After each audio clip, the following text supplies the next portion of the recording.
মুল্লা তুই জানোস না খবর তার তুই কি জাত মুল্লা রে আমি সবটা কওয়া লাগে তুই তোর সবটা কইতে আমি আবার কিতা কইতাম তুই হুজুর তুই বাটপাটে একা যাইতে তুই সেগুলোকে তুই কইতে আমি এখানে কইতাম তুই কি জাত হুজুর দে তুই গন্ধ দে গীতা করতে তুই গীতা শিখাই তো কান যাও তুই তো তার দিকে শরীরে গন্ধ করে এখানে গোসল খরচ নানি শরীর গন্ধ করক আমরা শরীর আমরা গন্ধ হিন্দু না খাসিয়া তুই কসান খাই তুই তো হুজুর গন্ধ আমারে আমি খাই কইতে তো পুরুষ না মহিলা কিতা দরকার কইলা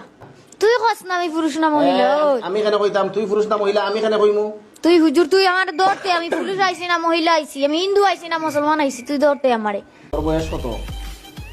আমার বয়স কত কইছ তুমি তোরা কোন না খালি আমারে কই আমি কইতাম তুই মোল্লা তুই শব্দ কইতে সুদারি তোর সর দিলাই আমারে কই আমি কইতাম ওই বেটা তুই মোল্লা তুই জানোস না খবর তার কোন সাবর ফুড়ি দিলা হাসা ব্যবস্থা করিলা আমরা ইনো আইতে আর হাই বেটা উন আমরা ইনো আইতে আর রাজি চাই না ওলা ব্যবস্থা করে দিলা সাবালোর দাঁড় থেকে যাইতাম কি তুই খালি মাতিস না সব মাথা খালি টেপ দিস কেন তোর নু জবান নু জো করে তুই দিমার বেলা ওই বেটা তুই মুল্লা তুই জানোস না খবর তার তুই কি জাত মুল্লা রে আমি সবটা কওয়া লাগে তুই তোর সবটা কইতে আমি আবার কিতা কইতাম